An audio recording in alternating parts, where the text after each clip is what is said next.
Welcome to Veterans United, a program sponsored by the Firewatch, Northeast Florida's fight to end veteran suicide. I'm Nick Howland, Navy veteran, your host, and Executive Director of the Firewatch. In this program, you'll meet 2 or 3 veterans who will share their challenges and experiences since leaving active duty. You'll also meet a couple civilians who are doing great things for veterans here in Northeast Florida. In the meantime, you can help. There's a role for everybody. Visit thefirewatch.org and register as a watchstander. Learn to identify the risk signs of veterans in crisis. Learn to get veterans the help they need. Together, we can end veteran suicide here in Northeast Florida. Enjoy the program.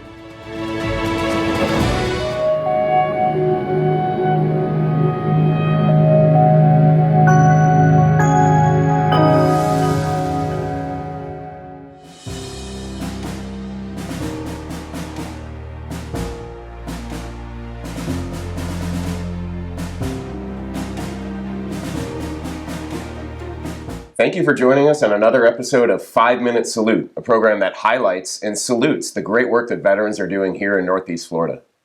And it takes about 5 minutes, but today we have a real special guest, and I bet it goes well over 5 minutes. We have Nick Tieri. Nick is an Army veteran, he's a JSO officer, and he's the commander of the Jacksonville chapter of the Veterans Enforcers Motorcycle Association, VEMA for short. Nick, thanks for being with us. Thank you, sir. Yeah, so tell me a little bit about your Army experience. So I did 15 years in the Army. I was Yep. an Army infantry sergeant. Okay. Started in 1989. Yep. Did 5 years active duty, and then spent the rest of the time in the National Guard. Oh, okay. Yeah, and started in New Jersey, and then came here and did Guard here in Florida at the 207th Armory. And then you transitioned out and you found law enforcement as a career. Yeah, it just seemed like a natural fit. A lot of the stuff I learned in the military and it just carried over, and it was a good fit, you know, and I've been doing that for 20 years now. Did you know when you were in the Army that you wanted to pursue a career post-Army in law enforcement? No, not a clue. Just seemed like a natural fit. It just really fit well. Yeah. So what do you do at JSO? I am a part of a traffic enforcement unit. Okay. I've been doing that for a couple of years now. Right. Yeah. And your total time at JSO is 20 years? 20 years. Oh my gosh. So 5 years active duty, 10 years Guard, and your Guard and your JSO service overlap. Overlap, yes. Sir. Yeah, okay. And you are the commander of the Jacksonville chapter of the Veterans Enforcers Motorcycle Association. Tell me a little bit more about VEMA. So VEMA was started in 2011 by a retired JSO lieutenant. Yep. We ride motorcycles. We do that for fun, but he wanted to do something that honored those who put their lives on the line. So our organization is comprised of military veterans, active duty military veterans, police officers, firefighters, and other first responders. Fantastic. And basically our motto is riding for those who saw more. Oh, yeah. And we do events and charity things that support anything to do with military, firefighter, police first responders,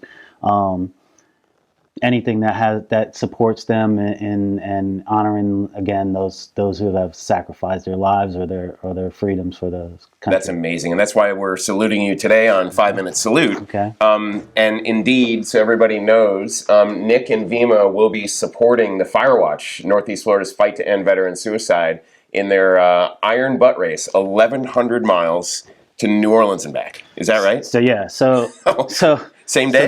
So this is in the motorcycle world, there's something called an Iron Butt. It's a ride that you do. It's 1,100, or actually it's 1,000 miles in a day. Yeah. We're going to actually do 1,100 miles. Just because you're tougher than the other chapters? Yeah. No, it's just our we have our own version of it. It's an extra 100 miles.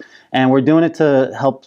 We're doing it to help support and raise funds for you guys, for the Firewatch. Yep. The way we're doing that is we're doing it almost like people sponsor our ride. Right. We have a couple different. The VEMA has started a couple different funds. You could either go to GoFundMe, and it's at VEMA Iron Butt Run Ending Veteran Suicide, and you can find our GoFundMe account. Perfect. Or we also have a PayPal account, VEMA904@gmail.com.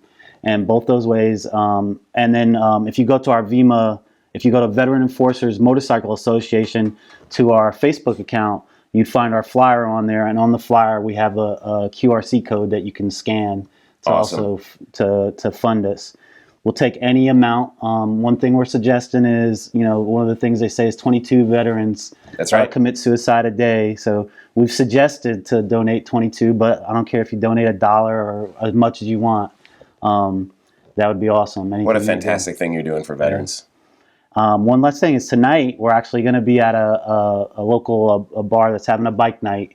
Oh, cool. It's called the D's Bar. It's in Orange Park. It's 2141 Loach Rain Boulevard in Orange Park. And we're going to be out there handing out some of our flyers that you just had up there. Oh, that's great. And trying to get people to raise money. The money that we raise is going to go directly to the Firewatch. Hopefully we can raise a whole bunch of money to help you guys. I know what you guys do is awesome. Nick, we appreciate it so much. And that money will be directly put to the purposes of preventing veteran suicide. We have programs in place that our marquee program called the Watchstander program, which you know about, which engages the community to learn the risk signs of veterans and to help get those veterans the resources they need. So your donations that you gather through the Iron Butt Ride this year will directly support that program. So thank you for that. I know in my job, I do stuff where we try to prevent suicide and things like that, and actually do it with JSO. Yeah. And if you're able to see somebody who's down and having those kind of signs, which is what you guys train people to do, yep, you might be able to stop somebody. If we could stop one veteran from hurting themselves, that would be awesome. And we know it's a problem in the law enforcement industry as well. Yeah. Both all first responders, paramedics, cops, et cetera, who go through traumatic incidents and have to deal with them later. Hey, we see a lot of crazy stuff. Yeah. And in the military, law enforcement, and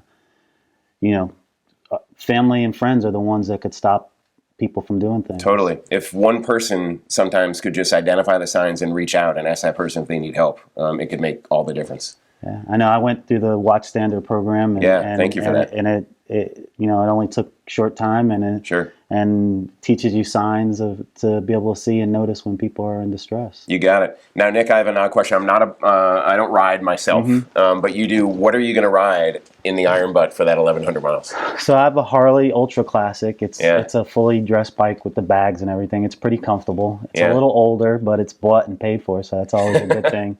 But no matter what you do, I mean, sitting on a bike for 18 hours straight is going to be uncomfortable. You'll be sore for a couple of days? And I think that's the thing behind it is when you're doing something like this, you go do something a little uncomfortable, put yourself out there, and you hope that somebody would see that. And we're doing that to honor and respect your organization, to try to raise money for the Firewatch, because I think it's a great organization. And we so appreciate it. Nick Terry, thank you for being with us today. Thank you. Really appreciate your service and your contributions to the Firewatch and veteran suicide prevention in particular. Thank you. Thanks again for joining us on another episode of 5 Minute Salute, sponsored by the Firewatch. The Firewatch is Northeast Florida's fight to end veteran suicide. There's a role for everyone. Visit thefirewatch.org and click on Watchstanders. Sign up today. You'll learn the risk signs of veterans in crisis, and you'll learn how to get veterans the help they need. Together, we can end veteran suicide.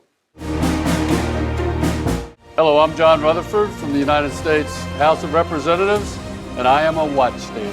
Hi, I'm Michelle McManaman from Operation Uniform, and I am a watchstander, and so is everyone in my organization. I'm D'Amica Jackson. I'm the president of the Jacksonville Veterans Chamber of Commerce, and I am a watchstander. Hi, I'm Luke Lewis with Xera Realty. I am Ant Stroud with the Ant Stroud Group. I'm Bruce Thompson. I'm the Vice President of the Veterans Chamber of Commerce. And I am a watchstander. I am a watchstander. I'm a watchstander.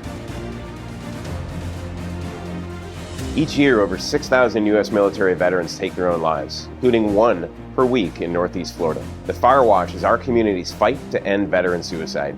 Join us. Become a watchstander today at thefirewatch.org. Together, we will end veteran suicide.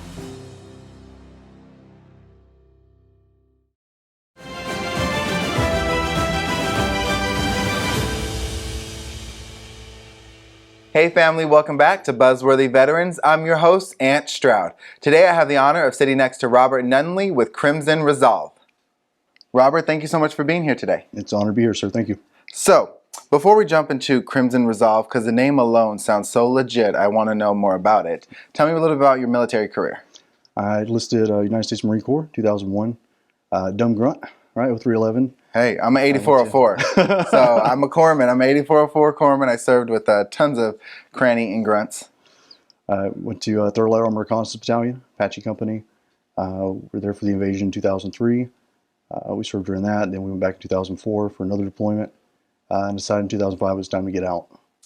I spent a couple years, I guess, wondering, soul searching a bit. 2008, I got recalled for another tour, this time a non-combat tour. Right, so it was a blessing. And 2009, I decided it was time to go to college. Nice. And so where were you stationed? 29 Palms. 29 Palms. So I was at 29 Palms. I'm sorry. I know. I went there multiple times. I got attached to 3-4 out of 29 Palms. So we did that. And we did EMV, CAX, Mojave Viper. You know, they keep changing the names. I've been out there several times, and I definitely know the pleasure of Joshua Tree and 29 Palms and the Oasis and all that good jazz out there. It's a unique place. I definitely understand, and it's a special place in my heart. So, all right, we're going to fast forward. You went to college. What did you go to college for? Networking and telecommunications. And is that what tied you to Crimson Resolve? So curiosity kind of tied me to Crimson Resolve. I was studying networking at school, and in my free time, I kind of want to see how to break things. So if we learned about switch security in class, then I got out of class, I want to know how to bypass it, how to get around it. And so, yeah, since curiosity kind of started leading me down the garden path there. Okay, so all right, let's jump into Crimson Resolve. Tell us about it. Crimson Resolve is a cybersecurity company. We provide professional services such as risk assessments, compliance auditing, penetration testing, those kind of things, threat hunting, forensics. Okay, so people hire you to actually try and break their system. Yes, sir. Ah. Yeah, so you know, we can do physical penetration tests, so testing physical security, social engineering, where we try to manipulate people effectively into enabling us to compromise the organization. Or we could do network, web assessments, those kind of things. Okay, and so if you're successfully penetrating them and you've done that, do you offer like how to fix it, or you just let them know Absolutely. that there's holes? So that's the value. Is it's not just saying, look what we can do. You know, the value is evaluating it from an adversary's perspective, understanding the potential tactics, techniques, procedures, and motives that an adversary might use, and then applying that information to help the organization prioritize what they need to assess or address and fix. And then that's where the value comes in. Okay, awesome. Obviously, this day and age with social media and more people at home on their laptops, you know, so I'm sure there's a greater risk now more than ever. Absolutely. Tell me a little bit. I want to kind of jump into that middle section. So you were in, you got out. You said you did a little bit of soul searching. How was that process for you? You know, I didn't really have any direction. I didn't really have any idea what I wanted to do, where I wanted to be, what I was really doing with my life. You know, I was just kind of making it. It wasn't until really I had, you know, found out that I was going to be a father that I started, you know, thinking, wow, I need to start taking things seriously.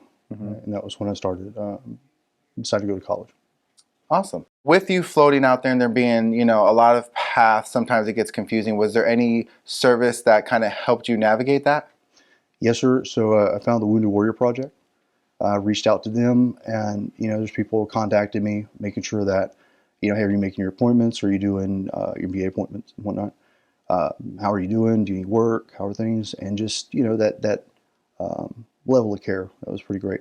That's awesome. They're definitely a operation and a cause near and dear to a lot of veterans' hearts, and I'm glad to be sitting next to a recipient of that care. Thank you, sir. I'm proud to be here.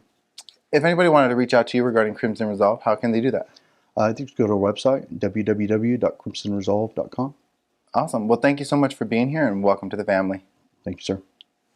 All right, family, that's going to do it for this episode of Buzzworthy Veterans. If you would like to learn more about Crimson Resolve, please visit iwannabuzz.com.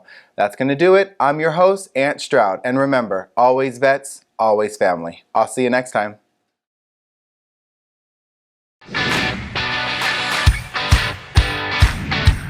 From Studio 3 at Buzz TV, it's The Horse's Mouth with Tom McManus. All right, welcome into another edition of The Horse's Mouth here on Buzz TV, of course, at Tommy Mag's Place at the bar, and brought to you by thefirewatch.org, a veteran suicide prevention program. Always honored to mention thefirewatch.org. Larry Selzo is back from Synovus Bank. Larry, how are you? Good. How are you? Good to see you. Jerry Majetic. Yes. Is that correct? Jerry, how are you, my man? Thanks for being here. And Michelle Portier is here as well. First and foremost, thank you all for your service. Cheers. And thanks for being here today. I greatly appreciate that. Larry, you keep coming back for more, man. You must like hanging out on the on the set, right? Absolutely. And hearing great stories of veterans like yourself. Meeting great people, great people who just sacrifice their time and their careers to serve in the military, and then go in after that, going in pursuing their dreams. Yeah. So. Yes. Jerry, you and I are about the same age. I don't know how old you are, Larry, but I'm 50, right? You're 50 and a half, right? As I said off the air, you're 51. We're the same age. So I remember the first Iraq War. I was a junior in Boston College, and I remember being like, "Oh, holy cow!" Had never lived through that before. And you were in it, right? So you took a career path through the military. Tell our audience a little bit about your story, if you would. Ultimately, I served for 19 and a half years. My first 4 years was in the United States Marine Corps. My first duty station was here in Jacksonville. I was aboard the USS Saratoga. Okay. Where I was the captain's orderly, which is kind of cool. It sounds a lot, it's a lot better than what it sounds like. Yep. But I enjoyed that. But there's some complications that caused me to get out of the military. Okay. But then after that, I fixed everything and went back in the Army, where I served the next 15 and a half years. Wow. Finally retired in psychological operation, which is by far my favorite job in the military. Is it really? Now, right out of high school? Did you go into the service? Right out of high school. What called you? Like, was it just you? Why'd you do it? I have 5 older brothers, and they all served in the Army. Okay. And my mother was in the Army as well. And when high school didn't go well for me. I didn't barely go to high school. Okay. So when I got done, I didn't really think I had much choice. And after I had a bet with my brother that he bet me $500 that I would join the Army. Yep. And I told him I would never join the Army. Yep. And then I enlisted in the Marine Corps. So I enlisted in the Marine Corps, and then he paid me $500, and then needless to say, 5 years later, I had to pay him $1,000. That's funny.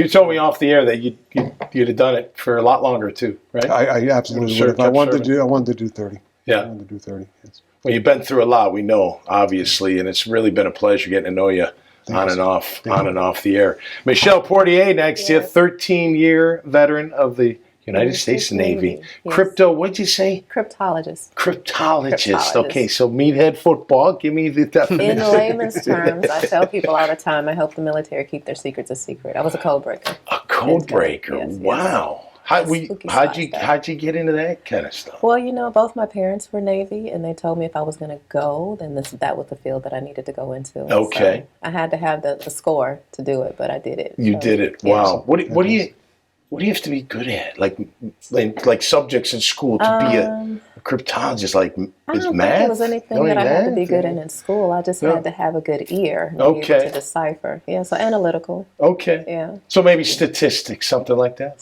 Well, I'm not good at statistics. I wasn't either. But so did you go in right out of high school as well? I did not. Okay. I played around for 2 years. So, okay. I actually called their bluff. They said I had to do something else other than hold a menial job. I was working at Walmart. Didn't know what I wanted to do. They had money saved up for college. I wasn't ready for college. Yeah, sure. So, yeah. I called their bluff and enjoyed it. Wow, that's fantastic. Yeah. Well, thank you for your service as well. Michelle Speaks Company, if you hide it, you can't heal it. Yes. What a great tagline right there. Yes. And that is so true, isn't it? It is. A lot of times we go through life wearing masks because of things that we've encountered. And we put on this mask of strength and indifference and success and everything that we want to achieve to avoid, dealing with the pain of things that have caused us to hit that proverbial glass ceiling. Right. And I tell people all the time, you cannot continue to excel professionally without dealing with the personal. We're intertwined. Yeah, sure. And so when we go back and deal with that thing that's preventing us from moving forward, right, we move from our pain point to power. Our pain points help us to find our passion, pushes us into purpose. Yep. And then we reign in power, and we go and help other people reign in power. Wow, that's fantastic. I mean, that's getting in there deep, right? Because a lot of people suppress a lot of things, and We've you been got to trained get in there and dig it out. Yeah. But once they get it out, it must feel pretty good, It's right? empowering. How about is this mostly veterans your clients or just civilians, or what's the target? You know, I will help anybody, but Sure. mostly it started out being veterans and women veterans, but I help other people as well. It started out as a podcast, a radio podcast. Oh, no kidding. All we right. reached out. We had a reach of about 190,000 internationally, and then it kind of evolved into I speak on an international platform advocating for military sexual trauma, domestic violence, sexual assault, and then it kind of morphed into life coaching and then providing a platform for others that have had tragedies, have, you know, encountered triumphs, and they have now turned that into their mission to go back and help others. So, of course, we want to highlight that. That's great. You know, I have 3 daughters. I tell them all the time, everybody has something that they're dealing with, no matter what house they live in, what car they live in, none of that. Everybody has something. That is great of what you do to be able to release that internal roadblock that a lot of people have, because eventually it continues getting worse and bigger and bigger, and then until it, I don't know, it could potentially be. Well, you might turn to other things too. You might have alcohol or drugs or whatever, right? Whatever to hide your it, to addiction of cope it, choice. right? Whatever it is, whatever it may be. I have found that that's one of the problems with the other generations of veterans, the Vietnam era and the Korean era. They were not taught to talk about it. They were taught to basically bottle it up, and that's why their suicide rates are so much higher. Suck it up and just I think that was the generation too, right? I mean, the 20s, the 30s, the 40s. It was like, you know, that was the heart of it. That was why I started, because we were losing too many veterans to suicide. I mean, I had 5 failed suicide attempts. But, you know, I overcame it. And because as veterans, what we're trained to do is to complete the mission. That's the first objective, no matter what. So anything else that we have going on, that's secondary. We got to push that down. Yeah.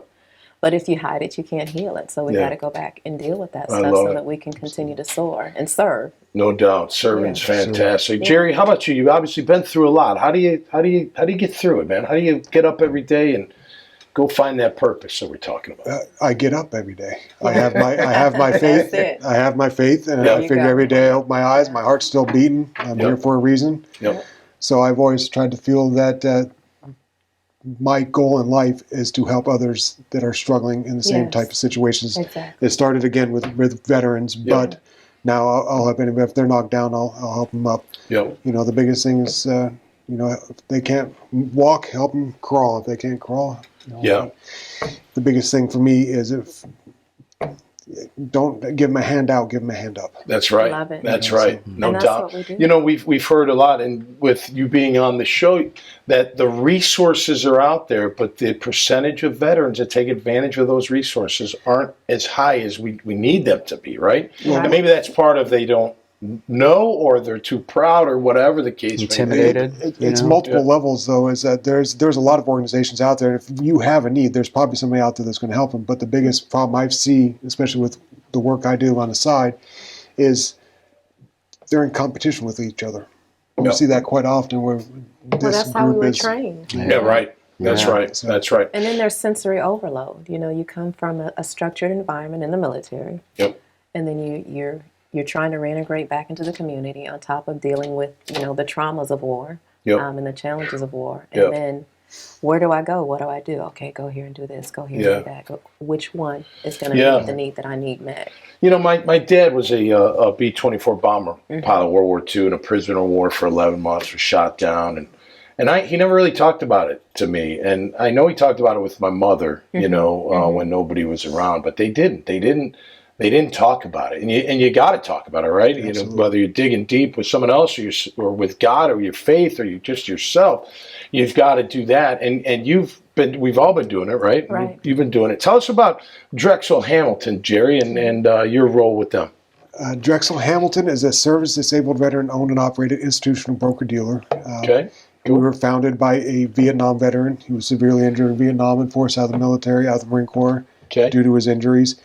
And he did well for himself after the war. And when these wars started up, he didn't want the veterans separating, having the same issues they had when they came back from Vietnam. You know what it was like for them. So he got with some of his friends and Wall Street buddies, and they started Drexel Hamilton, which, you know, now business development is what I do, and veteran initiatives because of who we are and what we're doing. that's what I do when I'm traveling the nation. I'll look at the states, see what their benefits for their veteran businesses is, see if I can improve on that. And our founder, a Vietnam veteran, has sold the majority of it. His ultimate goal was to turn the business over to us, the combat injured veterans and the disabled veterans. Wow. And our CEO and president are also combat injured veterans. They have bought out the majority of the firm from Lawrence Dahl, LD, our founder. And we're just going to keep on moving forward and do what we do. We have tried to keep an average between 50 to 60% of our employees, people that work with us, are military veterans, and about half of those are combat injured or disabled veterans. So. You appear to be good at making relationships. I don't know. It's just a feeling I get, Larry. I think he's a great business development guy, right? Well, go out and shake hands, say hi. What I do basically is I'll tell my personal story and relate it to the company that I work for. And well, I'm talking about me. It's my favorite thing to talk about, right? That's great. And if you don't mind, can you show the new technology that's is that new to market? The hand has been out for a little bit, but the capabilities this one has is a little bit different because the surgery that I had, the surgery I had moved my finger muscles when they amputated into my arm, which increased the sensor productivity, which makes me do things like that with the single fingers, right? And then this and the rotation. Now I'm going to work with MIT and Brigham's up in Boston, to better suit, because they have not had prosthetics to fit the surgery that I've had, because it's capable of so much more, but they've never had it to work with before. So I'm going to try and. Well, thanks for being on the show. Seriously, I appreciate that. Whoa, there we go. Thank you. Thanks. I did it earlier, but it's an honor, Michelle. Thank pleasure, you. Tom. Thank really you. Great, and thanks for everything. Larry, cheers. Cheers to everybody. Cheers. Great to have you on the show, and again, thanks for all that you're doing with our military and now what you're doing today with helping people, because at the end of the day, that's what it's all about, and that's what the firewatch.org is all about, to help our veterans, to give them a platform, to give them a suicide prevention program, and we are honored to do that right here on The Horse's Mouth on Buzz TV, and of course from Tommy Mac. So until next time, cheers.